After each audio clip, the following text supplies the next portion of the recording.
لومي كابتن الأملاك نمهارو أبتصفى እግዚአብሔር دوم ምንባር زبدي أبتصفى እግዚአብሔር دوم ምንባር أتي النملو أملاك ናይ ተስፋ أملاك እግዚአብሔር بتصفى ዝተመልአ أملاك نزوجهم زبالة كلهم دمّا እግዚአብሔር ተስፋ ይብዩ ታይዝገብር ዝጽወ በዘይ ተስፋ እግዚአብሔር ለማንም ሰብ አይጽወን ስለዚህ እግዚአብሔር ናይ ተስፋ አምላክ ስለዝሆነ በተስፋ ዝተመልአ አምላክ ስለዝሆነ ሰባት ናቡ ጽወዓም ከሎ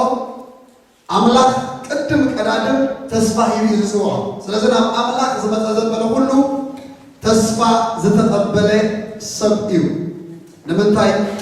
አምላክ ናይ ተስፋ አምላክ ነብርሃም ክጽውዖ ከሎ ተስፋ ይጽውዖ አምላክ ኢሳቅ ክጽውዖ ከሎ ተስፋ ይጽውዖ አምላክ ያዕቆብ ክጽውዖ ከሎ ተስፋ ይጽውዖ ንዝጸውዖም ዘበሉ ሁላቶም አምላክ ተስፋ ይጽውዖ መጽሐፍ ቅዱስ ከለጸለኸለና ንምንታይ እግዚአብሔር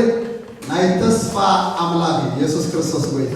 አሜን አምላክ ናይ ምንታይ አምላክ ናይ ተስፋ አምላክ እዩ አብቲ ተስፋ እግዚአብሔር ደው መባል ግን ናይ ህዝብ እግዚአብሔር ግደይ ማለት ናይ ህዝብ እግዚአብሔር ኃላፊነት ወይ ድማ ግደይ ድማ አብቲ ናይ አምላክ ተስፋ አውደው መባል ኣብዚ ዘንበብናዮ ክፍለ መጽሐፍ ቅዱስ ኣብ ትንቢት ኤርምያስ ምዕራፍ 29 እግዚአብሔር በነቢይ ኤርምያስ ጌሩ ነቲ ኣብ ምርኮ ባቢሎን ዝነበረ ህዝቢ ናይ ተስፋ ቃል ክዛረቦም ከሎ ንርኢ ስለዚ ዘለዎ ኩነታት ኣዝዩ ደስ ዘብል ኩነታት ኣይኮነን ካብ ዓዶም ተማሪኾም ኣብ ምድሪ ባቢሎን ባሮት ኮይኖም እዮም ዘለዉ ስለዚ ደቂ እስራኤል ን70 ዓመት ኣብ ባቢሎን ንጉስ ነቡከደነፆር ማሪኮም ምስ ወሰዶም ን70 ዓመት ባሮት ኮይኖም እዮም ነይሮም ንምንታይ ነቲ ብነቢይ ኤርምያስ ዝመፀ ቃል እግዚአብሔር ስለ ዘይሰምዕዎ እግዚአብሔር ክጥለቀሎም ከሎ ንርኢ ስለዚ እግዚአብሔር ኤርምያስ ኣብ ዘመኖም ልኢኹ ንልዕሊ 40 ዓመት እግዚአብሔር ተዛሪቦም ካብ ዝገርመኩም ነገር ግን ኣብ ናይ ኤርምያስ ዘመን ኤርምያስ ልዕሊ 40 ዓመት ቃል እግዚአብሔር ተዛሪቡ ኣብ ታሪክ ክንርኢ ከለና ካብቲ ትውልዲ ሓደ ሰብ ናብ እግዚአብሔር ኣይተመለሰን ሓደ ሰብ ናብ እግዚአብሔር ኣይተመለሰን ዝገርም ነገር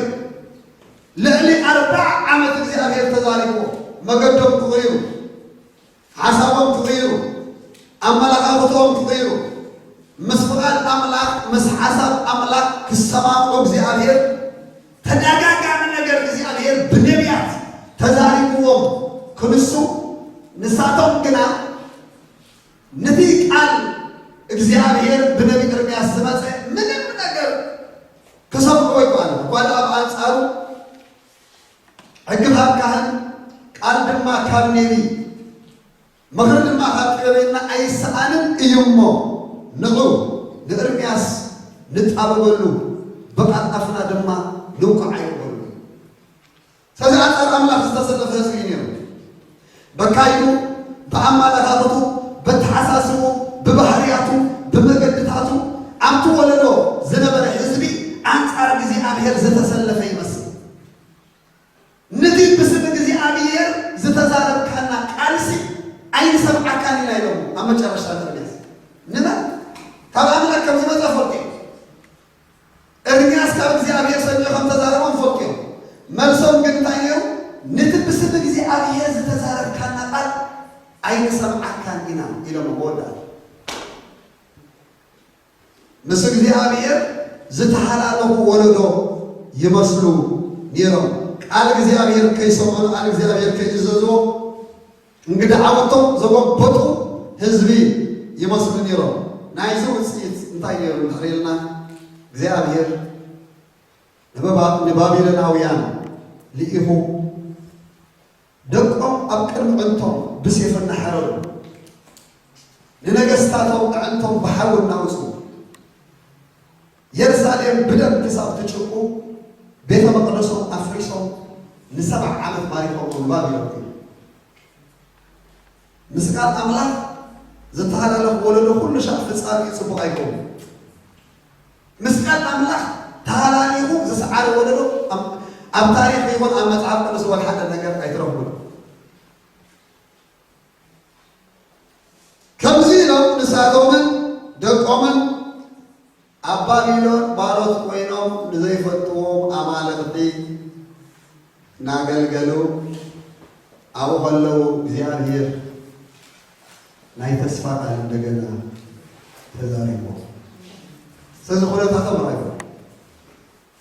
አዚው ሕማቅ ኩነታት ዘሎ ኣብ ባርነት እዮም ዘለዉ ኣብ ምርኮ እዮም ዘለዉ ኣብ ሽግር እዮም ዘለዉ ኣብ ጭንቀት እዮም ዘለዉ ኣብ ፀልማት እዮም ዘለዉ ኣብ ከምዚ ዝኣመሰለ ጊዜ እግዚኣብሔር ከምዚ ኢልዎ ኣነ ዝሓስበልኩም ዘለኹ ሓሳብ ይፈልጦ ኢልዎ እግዚአብሔር ፈላቲ አሜን ማን ይፈላቲ ማን ይፈላቲ እግዚአብሔር ፈላቲ ሰዝታይዎ አነ ዝሓስበልኩም ዘለኹ ሓሳብ ይፈልጦ ሓሳብ ድሓን ሓሳብ ጽቡቕ እምበር ናይ ክፉ ኣይኮነን እግዚአብሔር ኩሉ ሸይ ንሰናይና እዩ ዝትስብ ንሰናይና እዩ ዝመጽእ خلاص زرابا እግዚአብሔር ደላይ ሰናይና ደላይ ጽቡቕና አሜን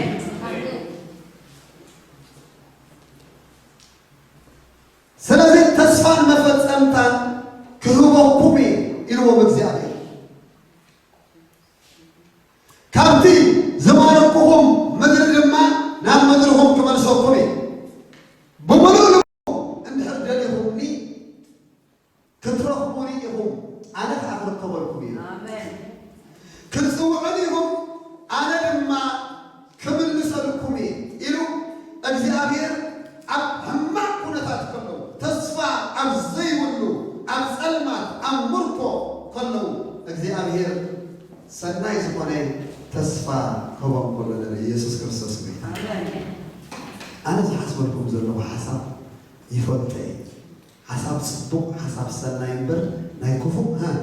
ኣይኮነን እግዚአብሔር ዝሓስበልና ሓሳብ ኣሕዋተይ ሰናይ አሜን እግዚአብሔር ዝሓስበልና ሓሳብ ጽቡቕ እግዚአብሔር ደላይ ሰናይና አሜን አሜን ናይ እግዚአብሔር ዘበለ ሁሉ ሰናይ ናይ አምላክ ዘበለ ሁሉ ጽቡቕ ወላ በጸልማት እንኳን ተኸድና ወላ ኣብ ምድረ በዳ እኳ እንተሃለና ዘለና ሁነታት እኳ ዘይሕጉስ እንተኾነ ናይ እግዚአብሔር ሓሳብ ግን ኣይወጡን ኢየሱስ ናይ አምላክ ሓሳብ ግን ኣይቅየርም ኣብ ከምዚ ዝኣመሰለ ኩነታት እግዚአብሔር እንታይ ኢልዎ ኣነ ዝሓስበልኩም ዘለኹ ሓሳብ እፈልጥ ሓሳብ ጽቡቕ ሓሳብ ሰናይ እምበር ናይ ክፉእ ኣይኮነን ተስፋ መፈጸምታ ክገብረልኩም እዩ አሜን ማለት እግዚአብሔር ተስፋ ይሙሲ ነቲ ዝሃቦ ተስፋ ድማ ዝፍጸም ኣምላክ አሜን ኣምላክ ከይሕሱ ሰብ ኣይኮነን ከይጠዓስ ከዓ ወዲ ሰብ ኣይኮነን ንሱ ዝበሎስ ኣይገብሮም ዶ እተዛረበኸ ኣይፍጽሞም ዶ ይብልና እግዚአብሔር ቃል አሜን እግዚአብሔር በሁነታት ሓሳቡ ዝቀያየር ኣይኮን ከም ሰብ ኣይኮን ዝጠዓስ ኣይኮን ኣብ ሓሳቡ እግዚአብሔር ኩሉ ግዜ ደው ዝብል ኣብቲ ዝበሎ ቃል እግዚአብሔር ዝተግር ስለዚ እንታይ ብሎም ኣሎ ተስፋ ሂበኩም ኣለኹ ነቲ ዝሃብኩም ተስፋኻ መፈጸምታ ክገብሩሊ ከምቲ ዝበልክዎ ከምኡ ክገብሩ እየ ይብላል አሜን ኣምላክ ንዝበሎ ኩሉ ብጊዜኡ ብሰዓቱ ዝፍጽም ኣምላክ አሜን ኣምላክ እንድሕር ተዛሪቡ ኣምላክ እንድሕር ይልካ ኣምላክ እንድሕር ይልኪ እግዚአብሔር እንድሕር ተስፍኡ ሂቡ ነቲ ዝበሎ ዝገብር ኣምላክ አሜን አሜን አሜን ዝገብራ ስለዚህ ተስፋ እግዚአብሔር ከናምሮ ግባና ተስፋና ሁሉ እግዚአብሔር ተዓባ አምላክ ሆኖ ግቦ እግዚአብሔር ይባል አሜን ተስፋና ይሰብሲ እግዚአብሔር በይ በእግዚአብሔር ተስፋ ልብሃልና ቀጥ ይበል አጆሃ በርት ይበልና እግዚአብሔር ቃል አሜን በመዲና ተስፋ እንገበዝ ግባና በመን በትክረድ ዘይ ካሎ ወድ ሰብሲ አይተወከል በትክረድ ዘይ ካሎ በትክረድ ዘይ ካሎ ምንም ነገር ተገብር ዘይ ካሎ ወድ ሰብ አይተወከል ተስፋና ማን ይሆን ዘለው እግዚአብሔር ላይ ሆኖ ዘለው አሜን በቃ አልቀልጽም ስጋዙ ከኩሉ ሩብ ይው ተባይለ ተጻይ ሩብ በቃ አብሰብ ዝወከል ታይ ሩብ እንጂ አምላክ ከማይ ልክ ከማይ ዝገበራል በቃ ከምካል እግዚአብሔር ከምካል ነው ወዲስ ጋር ተባበለ ተወከል ተጀምር ከመርገብ ይፈራል አብሰብ ዝወከል ሩብ ተስፋው አብ እግዚአብሔር ዝገብር ሰብ ግና ቦጽ ይሉ አሜን ተስፋው አማን ዝገብር አማን ዝገብር ተስፋው አማን ዝገብር አብ እግዚአብሔር ዝገብር ሰብ ግና ቦጽ ኢየሱስ ክርስቶስ ስለዚህ ተስፋና ማን ይው እንዳሪና እተልቆል እግዚአብሔር ሽም እግዚአብሔር ተባለ በሁሉ ልብና አብዮት ዘመንና ሁሉ ተስፋ እንገብሮ ዝግባአና ነገር እንተለው ምን እንዳልና እቲ ኤልሻዳይ አምላክ እቲ ሁሉ ዝኽእል አምላክ እቲ ስልጡን አምላክ እቲ ልዑል አምላክ ምስጥራይ አብዮት ዘመንና ሁሉ ተስፋና ተወዝ አምላክ ተስፋ ዝህብ አምላክ ይልና ዕብራውያን ምዕራፍ 11 ቁጥር 11 ከና ከነንብቢና መልእክት ዕብራውያን ምዕራፍ 11 ከቁጥር 11 ከነንብቦ ከለና ከምዚ ሳራ እኳ ጊዜኣ ምስ ሓለፈ ነቲ ተስፋ ዘሃባ እንታይ ዘሃባ ነቲ ተስፋ ዘሃባ እሙን ጌራ ስለ ዝረአየቶ ዘርኢ ንምትካል በእምነት ኃይልህን ረከበት ስለዚህ ድማ ካብ ሓደ ንስወን ከሙት ክንሱ ከኳህንቲ ሰማይ ከምቲ ዘይቁፀር ኣብ ገምገም ባሕሪ ዘሎ ሕፃን ዘመብዝሖም ተወዱ ይብል ኢየሱስ ክርስቶስ ጎይታ ሳራ ብጣዕሚ ትገርም ሰብ እያ እዚ ናይ ዕብራውያን ጸሓፊ ብናይ ሓድሽ ኪዳን መንፈስ ነቲ ኣብ ሂወታ ዝኾነ ነገር ክገልጾ ከሎ ከመይ ገይሩ ኣቕሪብዎ እንድሕር ኢልና ሳራ እኳ ጊዜኣ እንታይ ምስ ኮነ ምስ ሓለፈ ዝብላ ኩነታት ረኣይዎች ኩነታት ናይ ሳራ ረኣይዎ ሳራ እኳ ጊዜኣ ምስ ሓለፈ ክብል ከሎ ናይ ሳራ ኩነታት ናይ ደቂ እስራኤል ኩነታት ርኢና ኢና ኣባቢ ነው አምላክ ግን አብቲ ዘጸግም ዝመስል ኩነታት አምላክ ተስፋ ይሆን አምላክ ተዛሪሞ አንጻር ኩነታቶም እግዚአብሔር ተዛሪሞ እግዚአብሔር ሲ ኩነታት ይዛረብ አምላክ አይሆን ሳራ ድማራ ይሆን ሳራ እኳ ጊዜኣ እንታይ ምስ ኮነ ኢለና ምስ ሓለፈ ኩነታት ተርኢናዮ ደስ ዝብል ነገር አይሆን ጊዜ ዝሓለፈ ነገራት ኣብ ዙርያ ኣብ ሂወት ኣሎ ከባቢ ኣሎ ግን እቲ ዝገርመኩም ነገር እንታይ ኣብ ከምዚ ዝኣመሰለ ጊዜ ዝሓለፈ ኩነታት ሲ አምላክ ተስፋ ሂቦ ብዛዕባ ተስፋ እግዚአብሔር ኢና ንዕዘብ ከመይ ኢልና ኣብ ተስፋ አምላክ ደው ንብል ኢና ንዕዘብ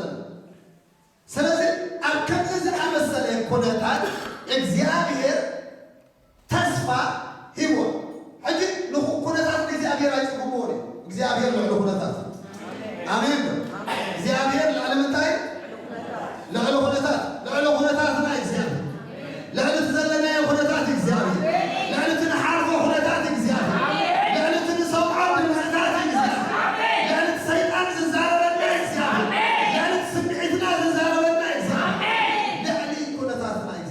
آمين. أملاك الزار كله لما يكون ذاتك أجلس. تسمع يوم. نتتسمع ذهبا تبلك على عندي. إتسحب هي نجد أملاك كزار مكاوله. زغف نجد أنت أين حالنا أملاك سكبر كله. أملاك سكتينك أملاك أنت زي تزاريمو بتعمي أزعجاني. እግዚኣብሄር ኩነታት ካብ ዘይገድስ ግን እንድሕር ክዛረበካ ጀሚሩ ጽቡቕ ነገር አለ ማለት እዩ። آمين. ክዛረበካ እንድሕር ጀሚሩ እግዚኣብሄር ጽቡቕ ነገር ክወፅእ ማለት እዩ። آمين. ስለዚ ኣምላኽ ተስፋ ሂብዋ መፅበቅ ተስፋ ምስ ሃባ ናይ ኣምላኽ ግደ እንታይ ይመስለኩም? ተስፋ ማለት እግዚኣብሄር መፅኡ ቃል ዝዛረበካ ቃል ተስፋ ይበካ። አሜን آمين. ኣብዚ ጸልመተ ነገር ቃል ተስፋ ይበካ። ከመይ ክኸውን እሞ ኣይርዳእካን ማለት ብካልኩሌሽን ኣይበፅሕ ኣይበፅሕ ከመይ ክገብሮ እሲ እንደይካ በቃ ምንም ማንም ዝፈልጦ የለ ግን ንኣምላኽ ዝጨንቆ ነገር ስለዘየለ ኢየሱስ ክርስቶስ ወይ አሜን ነው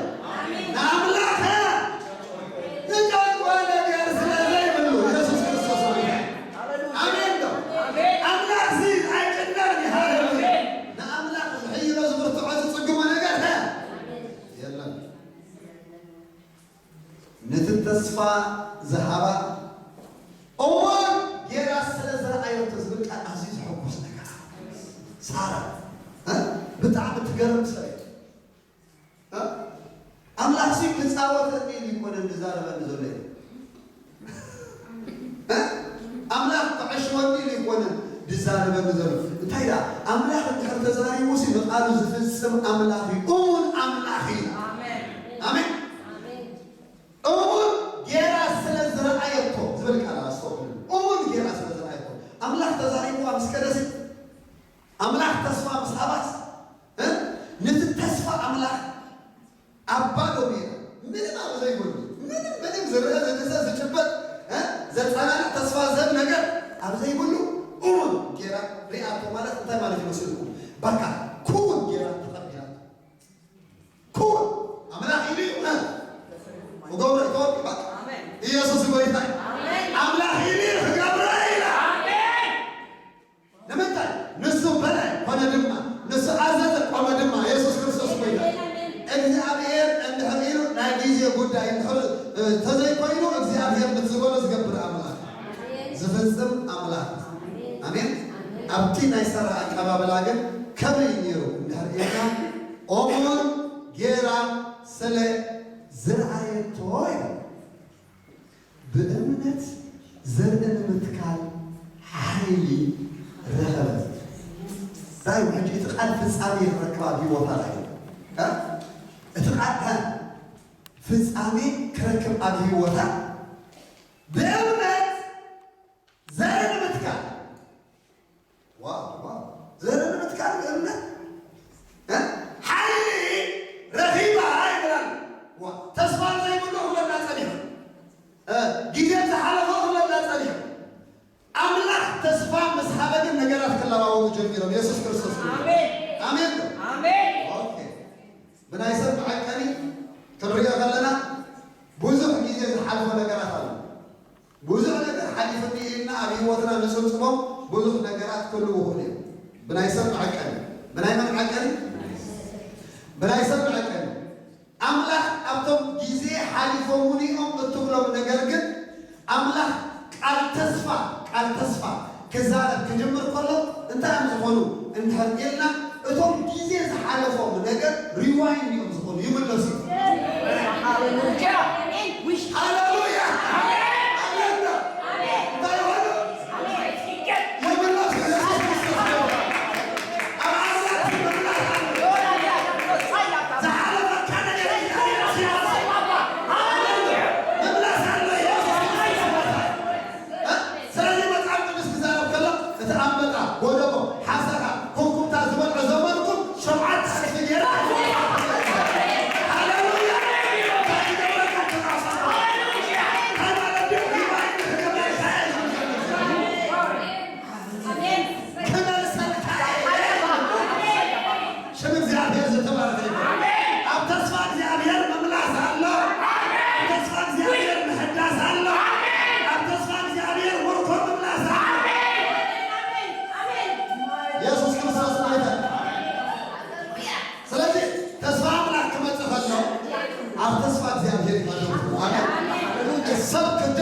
ዝግበረሉ ዝተነገረሉ ነገር እንተሎ ተስፋ አምላክ አሜን ተስፋ አምላክ ደው መበል ተስፋ ኣብ ኩነታት ካይ ኮንካ ደው ትብል ኣብ ሰይጣን ዝበለ ኮንካ ደው ትብል ኣብ ስምዒትካ ዝለካ ኮንካ ደው ትብል ኣብ ሰባት ዝብልዎ ኮንካ ደው ትብል ኣብ ተስፋ እግዚአብሔር አሜን እቲ ተስፋ ዝሃባኦም ጌራ ስለዝረአየቱ ኣብራቆይ ኣብቲ ተስፋ ዝሃባ እንታይ ጌራ ሪኣቶ أمر جينا سلسلة آياته زرعي نمتكال إبلنا بإمنات هاللويا حيلها ريو حجت أي مالتي بإمنات حيل رتيبة مالتي مالتي مسلمون أبونا أبي موتا زين حدش نجر أبا أحمد سجل بيروما زين أملا فتاري فتار مالت دمان تاي مالتي مسلمون كابزي لكلوز جبرا هاللويا آمين يسوع بيتا آمين آمين آمين أوكي أملا نزل تعالى يقول ما كان يتكلم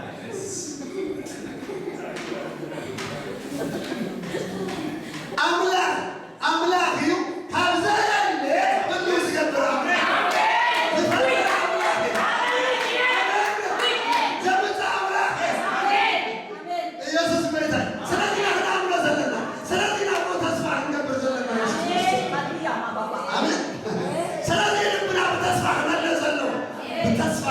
زلنا نزل يسوع كريستوس حجي أبازي النجار كوينو مالك زاد نتكل حيل الربا مالك ده مالك يمسيركم زحلف النجار عمل أتاكزي أبي كحد سوجد مزعف فسكنا نزلنا عايز المسيركم سارة مسؤولة حاجة تزارع القرآن عايز قربنا انتهي لا مسيركم سارة قل عطوا بوهم زلاس نبرهام سمكونه كله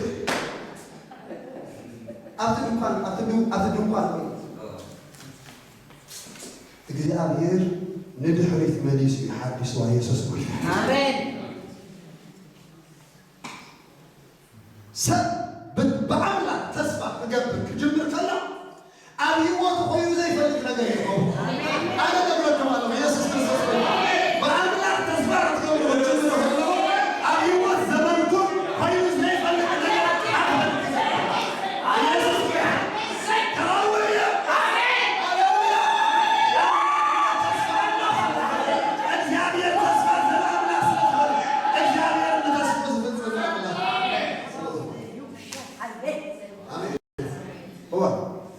እግዚአብሔር ከዛሬ ከሎሲ ታክም ጎብሮለና መስይልኩ በተስፋ አምላክ አውይና ደውል አፍተስፋ አምላክ ያለው ተስፋ ለምንታ በተስፋ እግዚአብሔር ዘብራ ተስፋ እግዚአብሔር ለተስፋ ታይዝገብር ዝፈጽም አምላክ ስለዚህ ኩነታት ላይ ቆል ነገዳስ ማለት አቤና ኩነታት አለካ በእናይ መገድ ታልፋለካ نعم أيقوننا كرب يوم زلنا نعم أيقوننا عبيت نجارات أبي وقنا من قبرم زلنا እግዚአብሔር ግን ኩነት ዝልውጥ አሜን እግዚአብሔር ታሪክ ዝልውጥ አምላክ አምላክ ላይ ተስፋ አምላክ አሜን አምላክ ዘመን ዝሐድስ አምላክ አሜን አምላክ ህይወት ዝልውጥ አምላክ ሃሌሉያ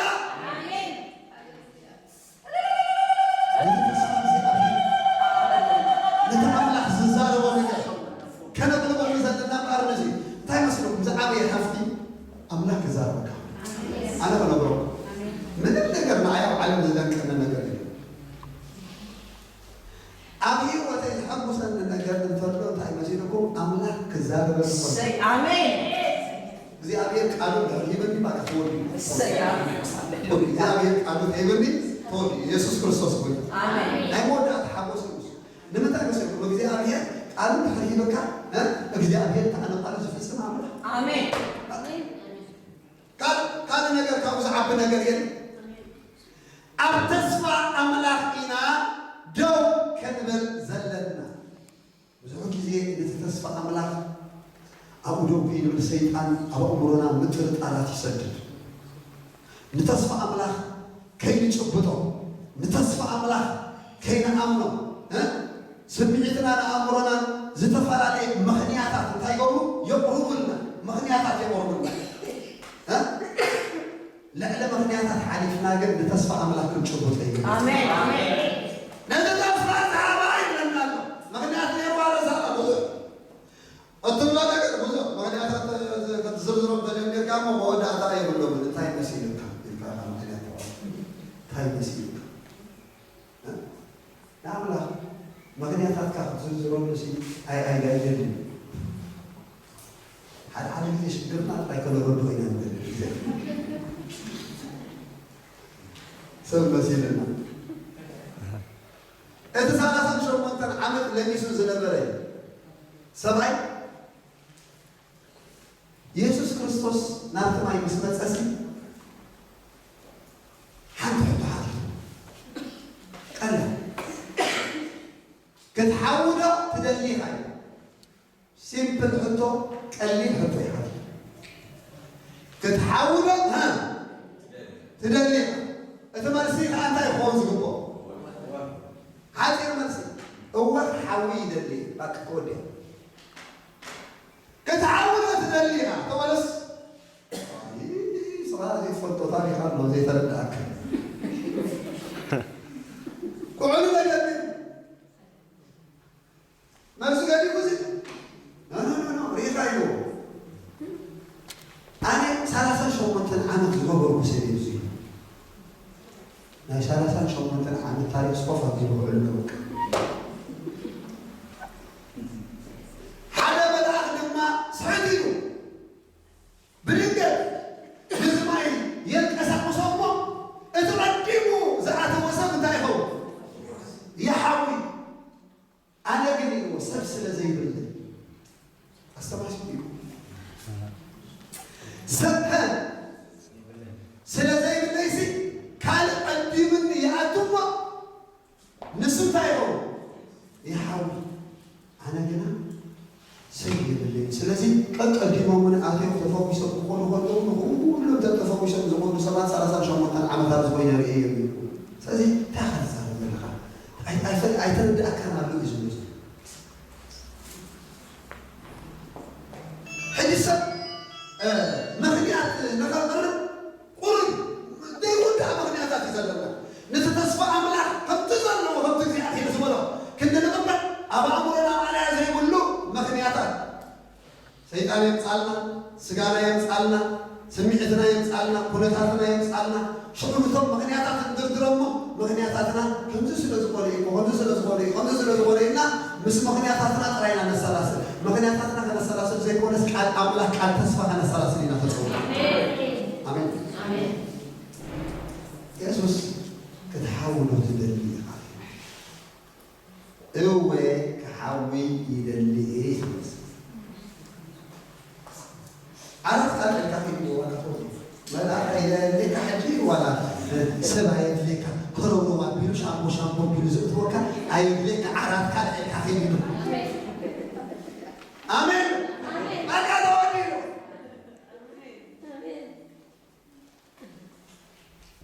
قوي هذا زاريبو نتايجك نون سكون نتايجك أملا هذا يزال ترى شو يبان يزال ترى قوي هذا تصور ترى أملاك من يلومها يخون قبل هاريات ما أعرف إسلام شيء حتى كنا خلنا نبكلنا دما تمزلنا إزابير كلا وتصحيفون له قبل هاريات ما أعرف إسلام شو حتى كاب إسلام أربعة سب إسلام حمش تنزله إسلام شفتن إسلام حمش تنزله كانوا بوين كم زيبل بذلك زياء أتمل آخر نايت أنا زناتو زقل قلو أملاكي أبتعي دو إلو باولوس أبتعي من إيسار دو كتبلينا أنه نتوم مساها زسوقرو كل أتومون أملاكي بكام أي تفرح بلني أتوكسب أنا كم تنسوز نجارني كم زهون نعم لا غير أعمل يوم مسلزي يأجوه بيهم يسوع كريستوس وياه آمين أبكم إذا أمثله كنا تأتيو እግዚአብሔር ንጳውሎስ ዝዛረቦ ዘሎ ሕጂ ኩነታት ምራእዎ መጀመር ኩነታት በርከብዞ ጊዜ ኩነታትና ዘጠግመና ናይ ደቂ እስራኤል ኩነታት ሪና ናይ ሰራ ኩነታት ሪና ናይ ጳውሎስ ኩነታት ከአለ መርከብ ተሲራ 14 መዓልቲ ድማ ኣብ ባሕሪ ገይሩ ህሰቡ መርከብ ተሲራ 14 መዓልቲ ድማ ኣብ ባሕሪ ገይሩ ተስፋ ምልሓኖም ቀቢጾም ይብል ስለዚህ ዘለዎም ዘበለ ንብረት ብሙሉ بجزء أعلىهم أعلىهم نبحريتهم أمود أثرها مغمم كي تنفع نبحريتهم تسمع من حالهم دماء قميصهم أركب زد عمس 3 ساعات قال تسمع قبل على المساء آمين ها مدر مثال ماذا صحيح تعالبت تسفى مستقبسين قال تسفى كاب السماء مسيح يسوع كريستوس ملاك እግዚአብሔር ጳውሎስ ከብዚኑ ጳውሎስ ኣብ ቅድሚ ቄሳር ደው ክትብል ኢኻ ነቶም መሳኻ ዝሰብሩ ድማ ይበቃሉ ሓደ ሰብ ቅዱስ ይበቃሉ لا لا تبي تسمع علينا هذا سيقول እግዚአብሔር ይበቃሉ ማለት አቢታ ይበቃሉ ለቶም ሰዓት ሰውስተ ይበቃሉ እዚህ ኩነታት ራእይ ኩነታት ሲጸልማት ሞት ብሩ ማርባድ ለሞት ይወስዱ ዘሩ ድሰምሎ ዝሪዎ ብዙ መዓልቲ ወርሕ ሆነ ኳርቱ ሆነ ከይራ አና ብዙ መዓልቲ ገበርታ ጸልማ أرض سالمة بوتا نايزي أبير تصفى المس زغرنا قال يسوع كويتا حجي باي إذا تصفى المس ترى يكون الجناز بوتا أزغر إذا زغرنا قال أنت هرينا أولس كنا تأخيرهم مدرسة سالميتا عصبت 4 معلت أبحر ليتر معلت جيروبي مغرم تدربي أو عظام تدربي ها أتم حزامهم زلون أيرما وتدرات دنا كوقتلوا تباهي رمان كبحر ترى ها ثم تدرات دنا كوقتلوا تباهي رمان حالة كسر كامل كوقتلوا تباهي رمان رأي واحد أبكم من كلام رأي أبكم زهونة ترى قال تسمع من يسوع كريستوس آمين እግዚአብሔር ከሰማይ እንታየን ሀርልና ተዛሪቡ ኢየሱስ ክርስቶስ አሜን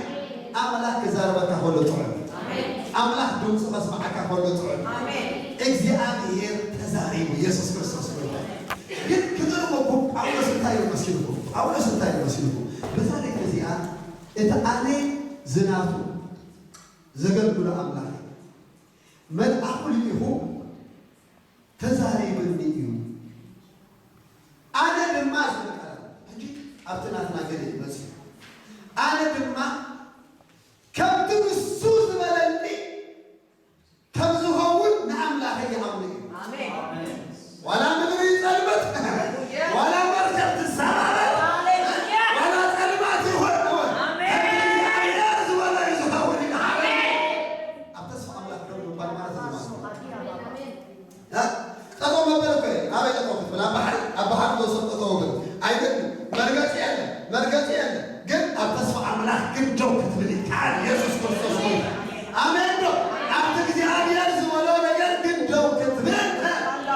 يكاليو هاليلويا كم تزملني كم زهون نأملاك ها آمين يا أمري إنسي كلهم تصفى قويصهم بقى موتهم من أنا ترى يقولوا أولس تاجر مسيركم كوفي نفسي إنجرا قوليس سبلا جميل أمين إنجرا قوليس سي كبلا جميل حجي نصام قريب هو مسرعي مسبلا سب كموت الناس الأرض كوفي كلولا العالم صار بالما وزن كوفي لو خد بس نحن أمنا تزاري هو ما نسمع كوفي لو مسكوا الجنود تزوال ما كم تزولوا زيادة كا ولا مركب تتسبرت بسبار أنشئ مسوى مقول هاليلويا تجو እግዚአብሔር ተጀው ተስፋ ቀጥራ ይንጻል ኢየሱስ هاليلويا አሜን ነው መገድም ዘይ ሁሉ እግዚአብሔር ወደላለው አሜን አቤት ማዕበላት እግዚአብሔር መገድል ነው አሜን አሰሩድም አይተፈጠረ አሜን ከምት ዝበለኒ ከምዝኸውን ንአምላኬ የአምኖ ዳው አብ አብ ተስፋ አላ ሀጂ ኩነታት ኢና ይኮና ግርማ ላልሰለም ኩነታት ኢና ይኮና ንአምላክ ክርስዑ ዘለና ኩነታት ኢና ይኮና ንአምላክ ከነገልግሎ ዘለና ኩነታት ኢና ይኮና ክንመላለስ ዘለና እንታይ ዳ ኣብ ተስፋ አምላክ ይኻደውት ኢየሱስ ክርስቶስ አሜን እግዚአብሔር ኢሊ ክገብሮ ይካል አሜን ንምንታይ አምላክ ናይ ተስፋ አምላክ ንታዝበላ ንታተዛረባ ንታዝሃባ ተስፋ ዋና ምድር ትጸልም ትንበሪ እግዚአብሔር ከይፈጸማ አይደቀስ አሜን ቃሌ ከተካልኒ ከምዝ ፍጸም ድማ ክገብሩ እግዚአብሔር ነው ዝተጋ አምላክ ከምዝ ፍጸም ድማ ዘገብር አምላክ ኢየሱስ ክርስቶስ ጎይታ ስለዚህ ተስፋ አምላክ ልብና ይብላ አሜን በተስፋ አምላክ ክንጸናና ይግባና በተስፋ እግዚአብሔር ውሽጥና ከነቃቃ ይግባይ ወንቱ አስከለና እንትሰከለና እንድቀስከለና ከናጡ ከለና ከወጽ ከለና ከነገልግል ከለና ክንሰብህ ከለና ከነማር ከለና ናብራና ክንገብር ከለና ሁሉሻ አውሽጥና ተስፋ አምላክ መልዩ በተስፋ አታማት ነው አሜን ተስፋ አሜን ንምንታይ እተናምሎ አምላክ ናይ ተስፋ አምላክ ስለዚህ መወዳእታ እዩ ብለካ ከሎ ሰይጣን መወዳእታ ይኮነን ተስፋ ነው አሜን ሃሌሉያ አሜን ንምንታይ ዘምሎ አምላክ ናይ ተስፋ አምላክ ይዝምላ አሜን ወይ هو ተወዲ ብለካ ከሎ አይተወደን መጀመርታ ይዝምላ ንምንታይ እግዚአብሔር አምላክ ናይ ተስፋ አምላክ ይዝምላ ተወዲ ብለካ ከሎ እግዚአብሔር መጀመርታ አሜን አብላይ ሰው ዳታ ናይ አምላክ መጀመርታ ይዘ ሰብ ወደሆነ አምላክ አጅሉ አሜን በቃ ስለዚህ ኣብ ተስፋ አምላክ ኣብ እግዚአብሔር ዝበለና ነገር ኢና ደው እንዘላ ንየማን ነጸገም ካውቶት ኩነታት ሪያ ምድር ምጸልቀተ ነገራት በቃ ሕማቅ ምስኮኑ ሪያ ኣብ ሀገር ተቀመጥ እምነት ድማ ድል ኢሳቅ ምድሪ ምስጸልነተ ኩነታት ዘፈርሕ ምስኮነ እቲ ዘለዎ ቦታ ከዓ ድርቀ ምስኮነ ሲ ሰብ መጨቆልሻ ዝሃልመሉ ይደል ንግብፂ በፁ ክኸይድ እግዚአብሔር ካብ መፅታ ይወሲሉ ንግብፂ ከይትወርድ አሜን አብዛ ሀገር ተቀመጥ አነ አኽባረከ አሜን አለ አምድ ረበለ አንተ አምላክ ዘላለመካበት አምላክ አብተዛለመካ ወላ ምድረ በዳ ዘይኮን ኢየሱስ ክርስቶስ አሜን ንምድረ በዳስ ገነት ዝገብር አምላክ አሜን ንምድረ በዳስ አይማያስ ዝገብር አምላክ አሜን ንምድረ በዳስ ዝልወጥ አምላክ አሜን አሜን ካይተወር ንግብፂ ኢዛ ድማ ኣብታ ምድር እቲኣ ዘርኢ ኣበይ ኣብቲ ምድሪ በዳ ኣምላኽ ኢሉ ተቐመጥ ኢልኒ ስለዚ ኣምላኽ ተቐመጥ እንድሕር ኢልኒ ዋላ ኣብቲ ምድረ በዳ ክዘርኢ አሜን ሃሌሉያ ኣሜን ሃሌሉያ ዋላ ኣብቲ ምድረ በዳ ዋላ ተስፋ ክዘርኢ ኣምላኽ ድማ በቲ ዓመት እቲኣ ባረኾ ሚእቲ ዓመት ባረኾ ሃሌሉያ እቲ ሰብኣይ ድማ ዓበየ ኣዝዩ ክሳዕ ዝዓዝዝ ድማ እናወሰኸ ኸደ لتسفى عملها عميو فتو أول على طوطو ምንም ኮነታት ከምትን ተለለ ኮነታት ከምትን ተተላዋቀ የለማወጥ እግዚአብሔር ተዛሪው አፍ ተስፋ አምላክ ተጠው ተጠው መበሊ ተስፋ አምላክ አፍ ተዛረበካ ነገር ይሃ ተጸልይ ኢየሱስ ክርስቶስ ቆይታ ዕብራውያን 10 ምዕራፍ ቁጥር 35 እንተር አንብብና ዕብራውያን ምዕራፍ 10 ቁጥር 35 ከምዚ ይብል እምበአርሲ ንትብዙ ዓስቢ ዘለዎ ተባዓትኩም አይትደርቢዎ ፍቃድ አምላክ እናገበርኩም ንተተስፋ ምእንቲ ክትረኽብዎሲ ትዕግስቲ የድልየኩም እዩ ማለት ገና አዝዩ ቁሩብ ዘመን እዩ እቲ ዝመጽእ ክመጽእ እዩ ኣይኩድንጉን ከዓ እዩ ጻድቅ ግና ብእምነት እዩ ዝነብር ንድሕሪት እተተመልሰ ድማ ነፍሰይ ብኡባ ኣይብላን እዩ ንሕና ግና ምስቶም ምድሓን ነፍሶም ክረኽቡ ዝኣምኑ እምበር ምስቶም ናብ ጥፍኣት ንድሕሪት ዝምለሱ ኣይኮና ሃሌሉያ ምስቶም ንቅድሚት ዝኾን ኢና ምስቶም ተስፋ ኣምላክ ተቐቢሎም ሃሌሉያ ንድሕሪት ክትምለስ ዝደሊ ንድሕሪት ክትምለስ ዝደሊ ሰይጣን ጥራይ ንሕና ግና ምስቶም ንቅድሚት ዝኾን ኢና አሜን ዶ አሜን ንተን ተስፋታት አምላክ ብትዕግስቲ ከሞሪ ሰውማ ክብል ከሎ እንታይ ማለት ይመስልኩም ብዙሕ ወደና ቢወቶም ክመጽእ ከሎ ትዕግስቲ ገይሮም ሰዓታት ተስፋ አምላክ ተፈውየ ኣብ መወዳእታ ወረስቲ ኮይኖም አሜን ዝተዓገሰ ኣብ ተስፋ አምላክ ደው ዝበለ ይወርስ ንምንታይ እቲ ዝመጽእ ክመጽእ ኣይክድንጉን እንተደንጎየ ድማ ተጸበዩ ኢየሱስ ክርስቶስ ጎይታ ብርክት ክመጽእ እንታይ አይክድንጉን ድማ ሃሌሉያ ስለዚህ እግዚአብሔር ተስፋ ይብና ብዙ ተስፋታት ይብና እግዚአብሔር ስለ ህይወትና ዝሃበና ተስፋታት ክንዝክሮ ግባአና ስለ ቤትና እግዚአብሔር ዝሃበና ስለ ቤተሰብና እግዚአብሔር ዝሃበና ስለ ምድርና እግዚአብሔር ዝሃበና ስለ ትውልድና እግዚአብሔር ዝሃበና ብዙ ተስፋታት አሉ እግዚአብሔር ድማ ተስፍቁ ዝፍጽም አምላክ እዩ ሃሌሉያ ወላ ምድር ተጸልመተ እግዚአብሔር ግን ተስፋ ሃሌሉያ ወላ ሁለታት ተተቀያየሩ እግዚአብሔር ግን ተስፋ ዝርሳ አምላክ አይሆንም አምላክ ናይ ተስፋ አምላክ መጽሐፍ ቅዱስ ክዛረብ ከሎ ቆሎስ ቀዳማይ ምዕራፍ እንታይ ይብሎ መሲሉ ቁጥር 27 ንኣኻትኩም እትኣምኑ ዘለኹም ድማ ክርስቶስ ኣባኻትኩም ሲ ተስፋ ክብሪ እዩ አሜን ክርስቶስ ኣባና እንታይ ተስፋ ክብሪ ስለዚ ኩነታት ክመጽእ ከሎ ኩነታት ክጸልመት ከሎ ኩነታት ከምትን ክኸውን ከሎ ከምዚ ክዓውድ ክርስቶስ ኣባይ ተስፋ ክብሪ አሜን ክርስቶስ ኣባይ ወስ ናይ ክብሪ ተስፋ ኢየሱስ ክርስቶስ ከቶም ተስፋ ዘይብሎም ካልኦት ኣይኮና ንምንታይ ክርስቶስ ኣባና ተስፋ ክብሪ